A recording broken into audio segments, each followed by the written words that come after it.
Ayan, so for our next topic, we have factoring. So, continuation pa rin ito ng ating algebra playlist.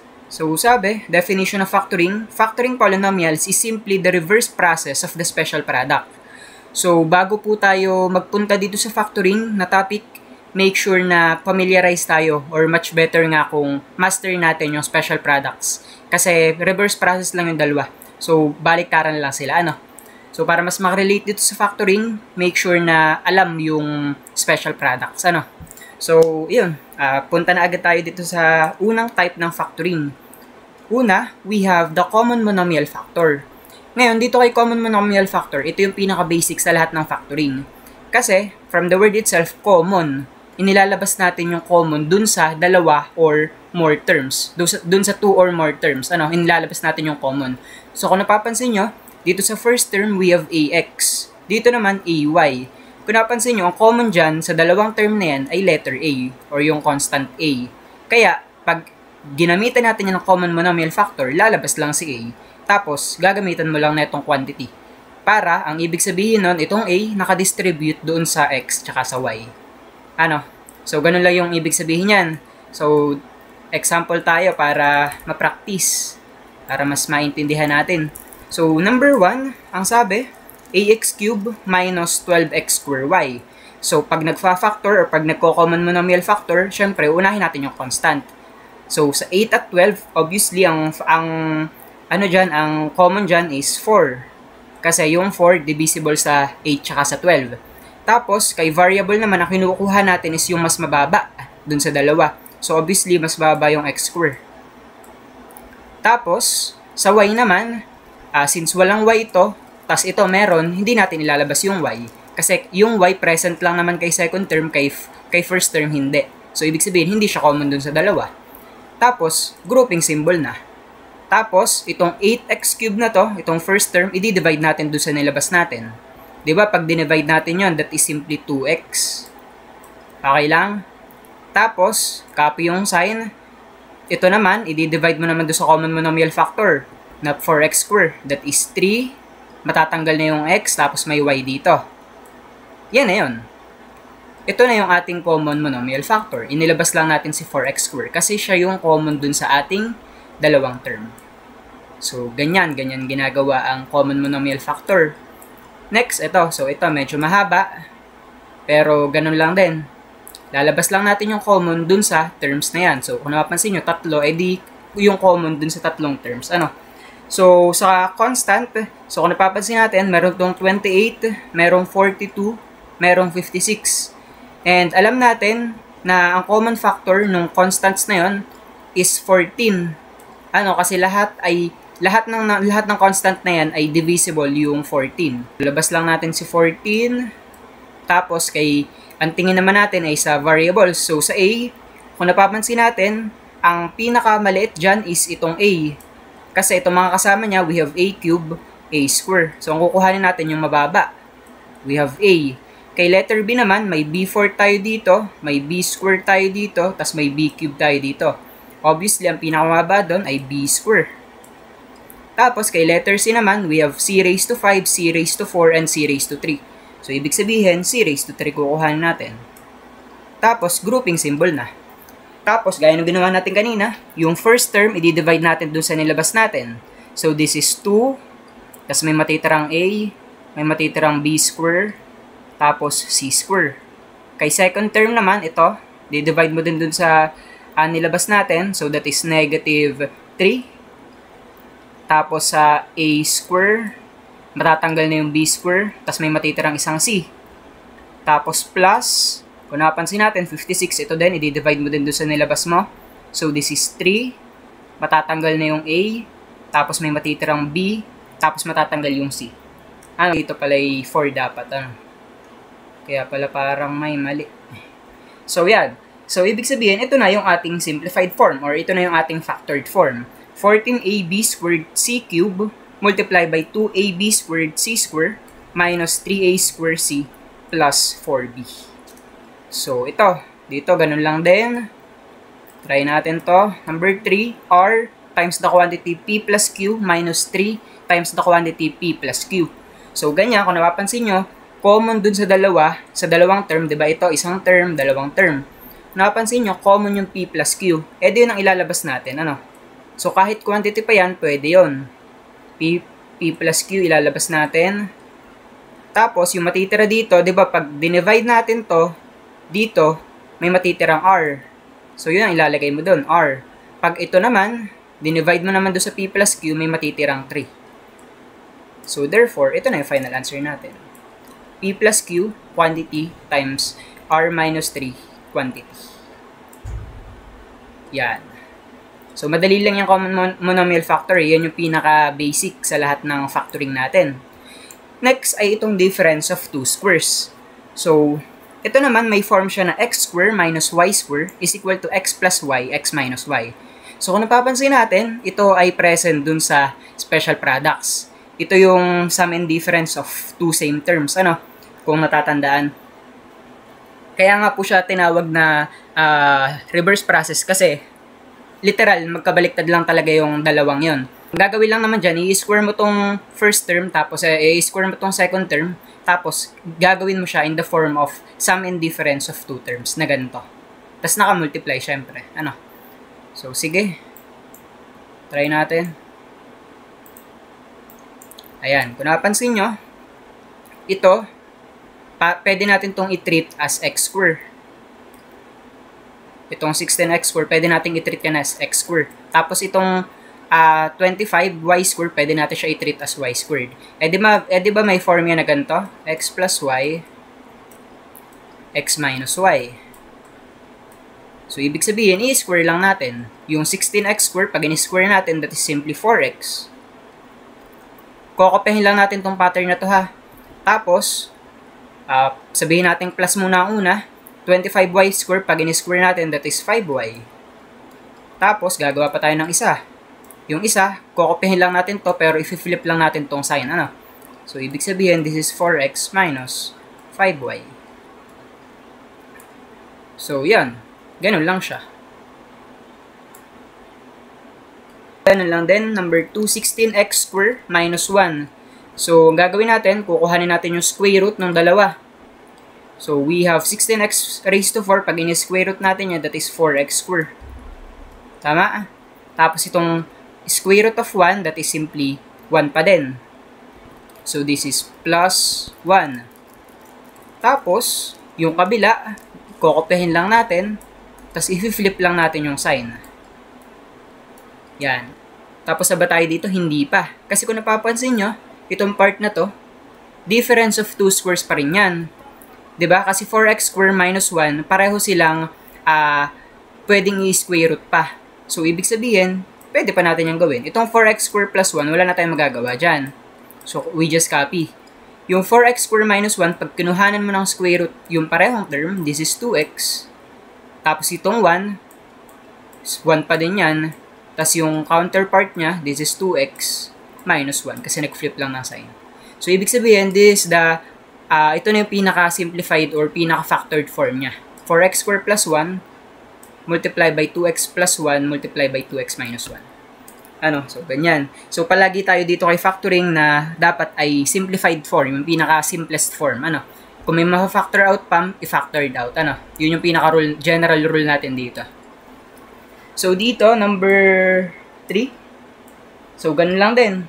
So, nakakita tayo ng 81x raised to 4 minus 16y raised to 8. So, ang unang step pa rin, kukuhanan mo lang ng square root. Parehong term. So, pag in-square root natin yan, that is 9x square. Yung kabila, gawin kong plus muna to. This is 4y raised to 4. Tapos, yung kabila, iibahin lang natin yung sign. This is 9x square minus 4y raised to 4. Tapos, kung napapansin nyo, itong part na to, 'di ba difference of two squares pa rin yan? So, ibig sabihin, hindi pa tayo titigil. So, ano pa natin yan? I-factored out pa natin yan. Or difference of two squares pa, another. Ito, wala na tayong magagawa. Simplified form na to. 4y raised to 4. Tapos ito, pag kinuha natin ng square root, that is 3x minus 2y square. Tapos yung kabila, sige, plus muna to. Yung kabila, this is 3x minus 2y square. So, kung napansin nyo, i-inspect natin kung may ma-factored out pa ba, kung may example pa ba ng difference of 2 squares. So, obviously, wala na. Kasi ito, hindi naman na to difference of 2 squares. Ano? So, ibig sabihin lang niya, nangangahulugan ko, yan yung final answer natin. So, yan, ganyan. Next. So, ito. Pangalawa, or pangatlo na yata to, pangatlong factoring type is the sum and difference of two cubes. Ito naman, itong form na to, kung napapansin nyo, ito yung special case of binomial and trinomial, yung nasa special products natin. So, literal na nagkapalit lang yung pwesto nila. Ano? So, pagka naman doon nakakita tayo ng dalawang term na naka-cube. Ito, for example, ito, x cube. Nakakita tayo ng dalawang term na naka-cube. Ang gagawin naman daw natin, kukuhanin natin yung cube root niya. Ito yon. Pag kinuha mo cube root niyan pareho, this is x, magiging tas tsaka y. Ito yung kalalabasan, di ba? Pag kinuha mo yung cube root ng dalawang term. Tapos, next step, i-square natin to. Ito yon. Tapos, second term, pag mo-multiply natin to, itong dalawang term, ito yon. Tapos, yung sign na gagawin natin dito, ay kabaliktaran lang ng binomial. Kaya naging negative to. Ano? Tapos, finally, yung last term natin, i-square mo lang din to. Kaya ito yung naging y square. Tapos, dito naman sa minus, ganun lang din. Ang pinagkaibahan lang nila ay itong sign. Sign sa gitna. Ito. Ito'y minus, ito'y plus. Number 1, ax cube minus 125y cube. So, kung napapansin nyo, sila ay in the form of x cube minus y cube. Diba, ang ginagawa natin dyan is, i-cube root mo daw yung unang term, tapos kakopy mo yung sign, tapos i-cube root mo din yung second term, that is y, tapos quantity mo lang, tapos i-square natin yung first term. Pag ginawa natin yon, this is x square. Tapos babaliktarin natin yung sign ng binomial, this is xy. Tapos i-square natin yung second term. So itong pattern na susundin natin. So gawin natin dun sa example. So pag kinubrot natin yung ax cube, that is 2x. Pag kinuha natin tong cube root ng second term, that is 5y. Tama? That is 5y. So, ito na yung binomial natin. Tapos, unang term sa trinomial, i-square yung first term. This is 4x square. Pag multiply yung first term tsaka second term, that is 10xy. Ang sign, kabaliktaran lang ng binomial, so magiging plus to. Tapos, yung finally, yung last term, i-square mo lang. That is 25y square. So, ibig sabihin, yan na yung final answer natin. Okay? Ayan. So, pag sa ulo natin tong form na to, yan na yun. Okay? Ito, number 2, kung napapansin po natin, yung dalawang term natin, itong 27a raised to 6, tsaka itong 64b raised to 9, kung napansin natin, perfect cube sila. So, ang gagawin natin, ganun pa din. Kukuhanin natin yung cube root ng dalawang term, then proceed na dun sa trinomial. Pag ginawa natin yon, this is 3a square minus pag kinuha natin tong cube root neto, that is 4b cube. And then, gagawin na natin yung trinomial. Square the first term, this is 9a raised to 4. Tapos, pag multiply yung second tsaka first term, pag ginawa natin yon, anong kalalabasan? That is 12. 12a square b cube. Tapos, since minus yung nasa binomial, ito, kabaliktaran lang.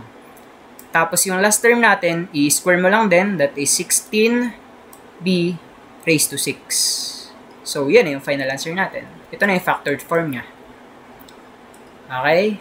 So, ganun para sa ating difference of sum and difference of two cubes.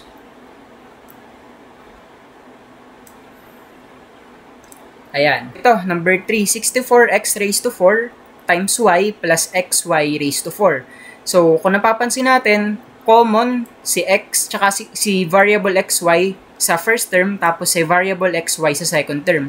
So, ang unang-unang step na gagawin muna natin dyan is ilabas yung mga common terms.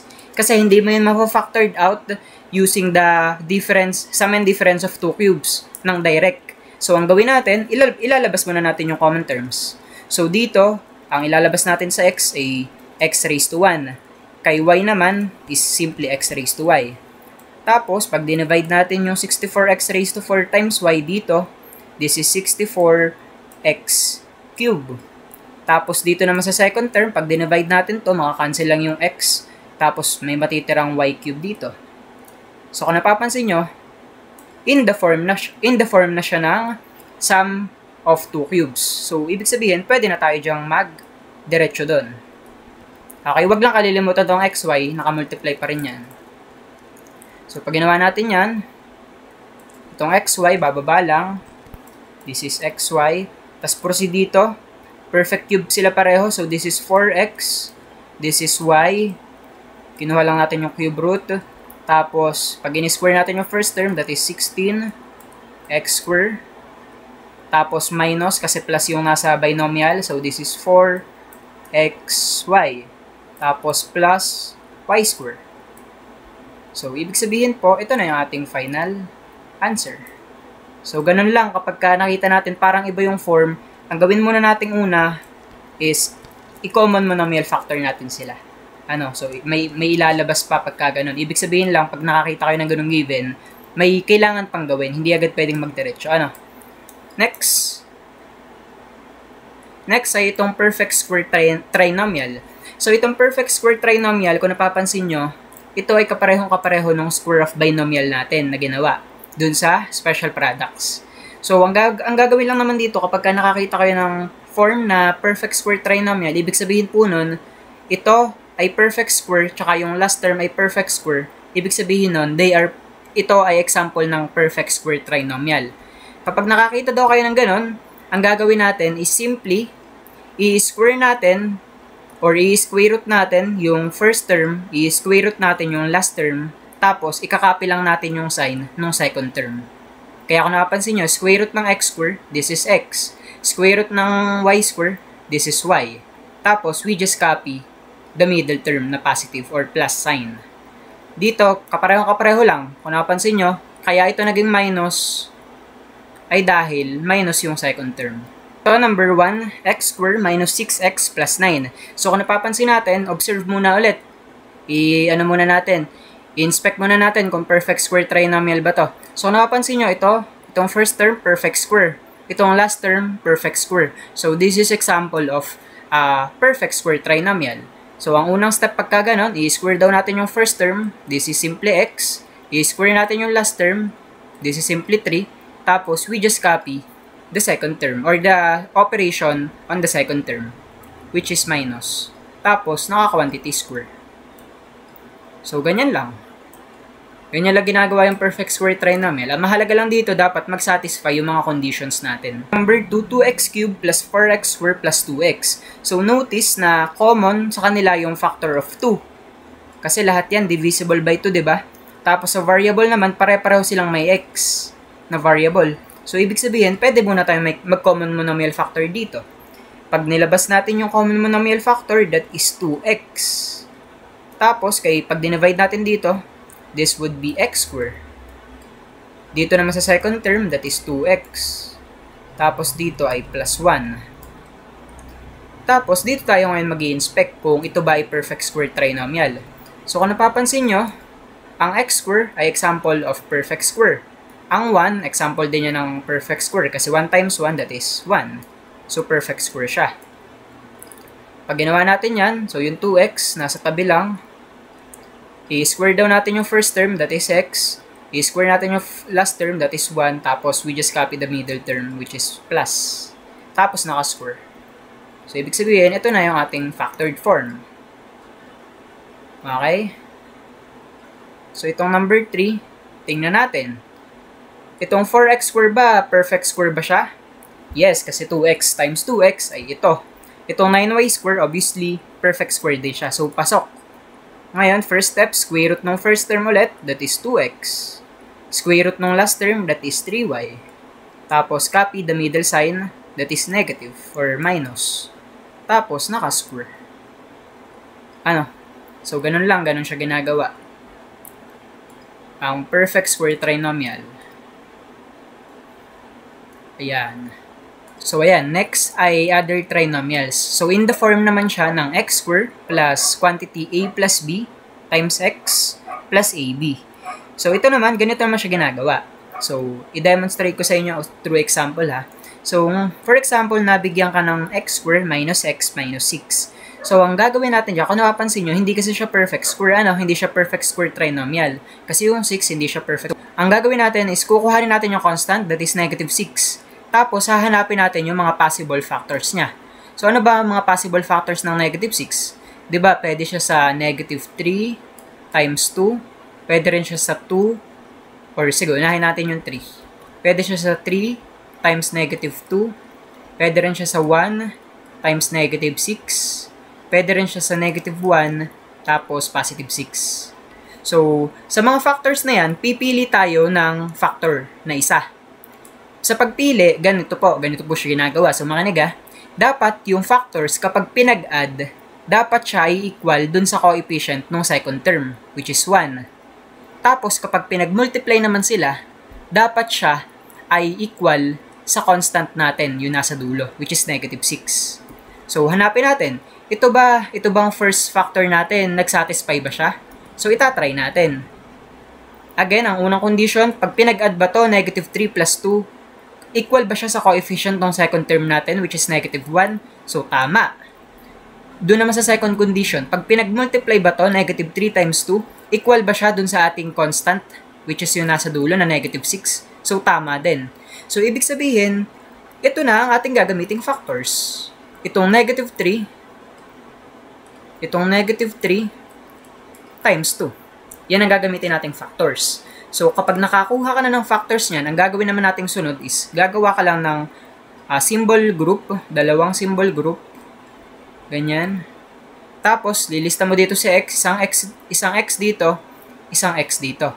Tapos, ikakopy mo lang itong mga to.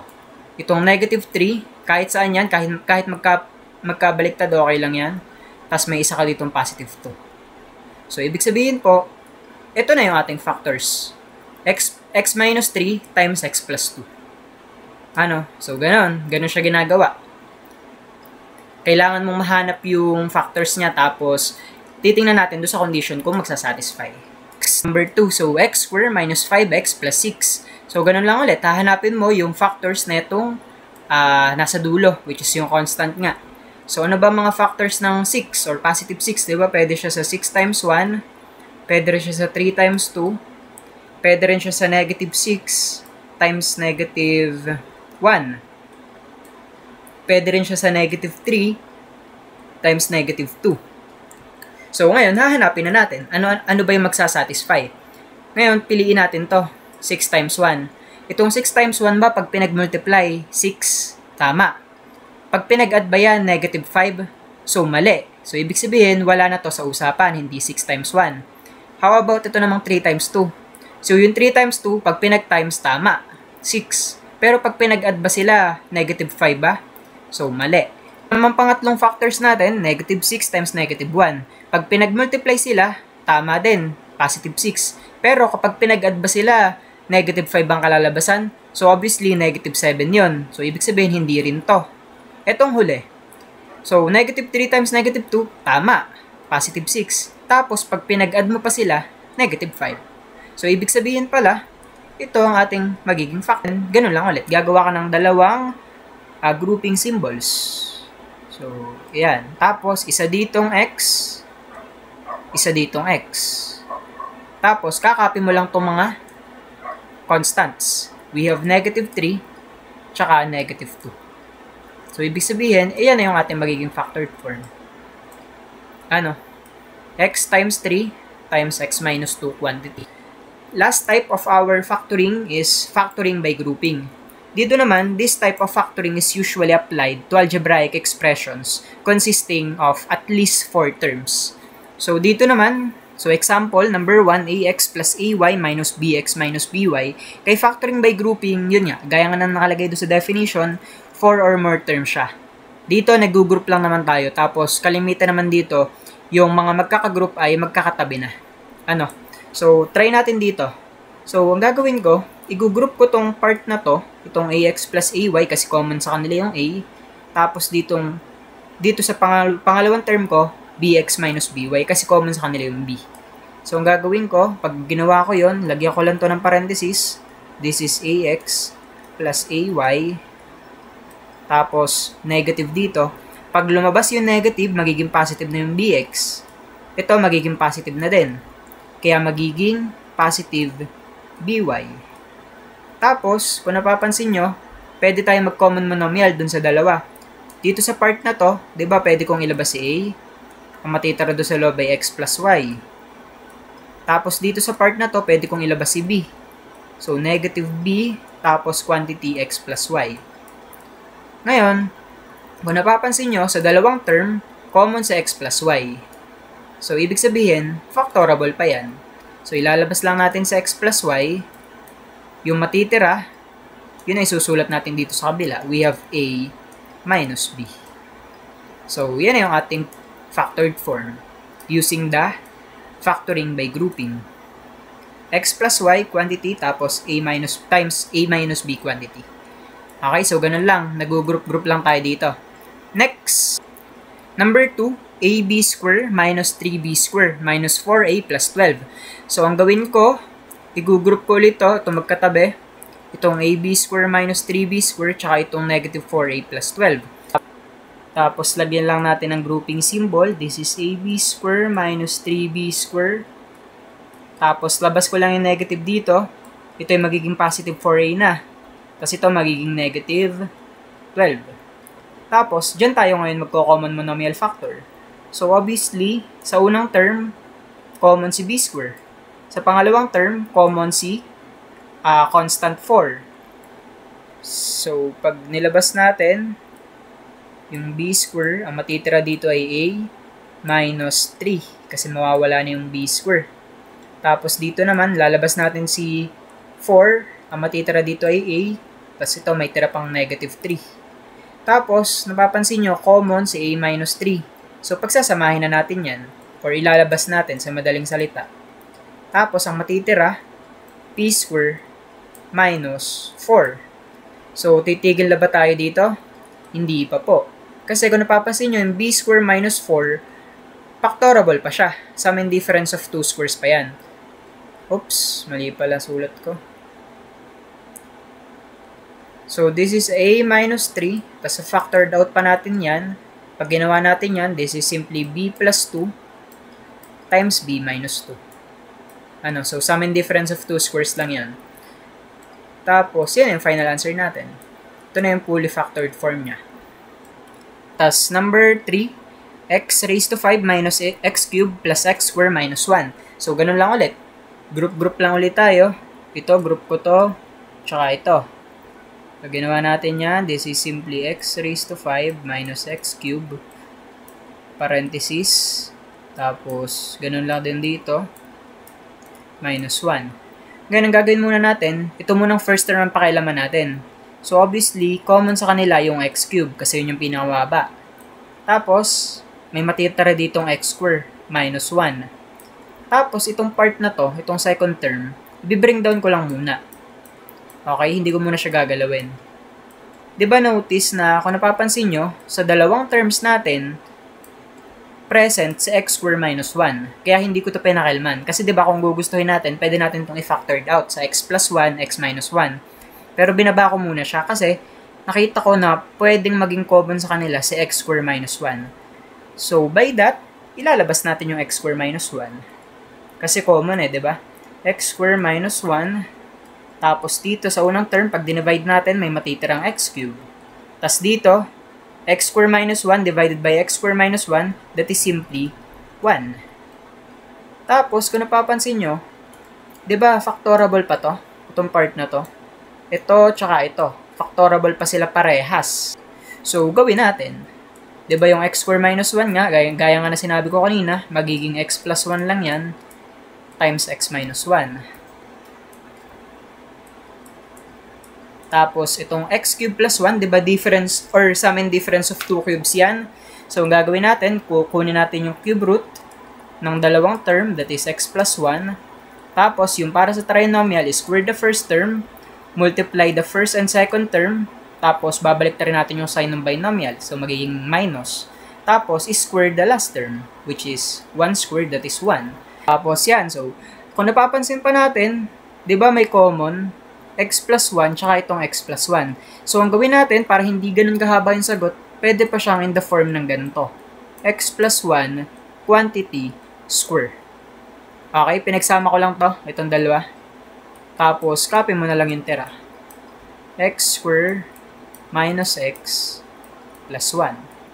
So, ibig sabihin, yan yung ating pinaka factored form. X plus 1 quantity square times x minus 1 times x square minus x plus 1. Ito yung factoring. So, ganyan lang kay factoring. So, dapat lang ay alam natin yung special product kasi yun talaga yung pinaka-foundation netong factoring. And, napaka-crucial din na ma-master na itong factoring kasi once na tayo ay nag-higher math na yung mga calculus and kung ano-ano pa, gamit na gamit itong factoring. Even dun sa, sa fractions, gamit na gamit itong factoring. So, dapat ay ma-master natin to.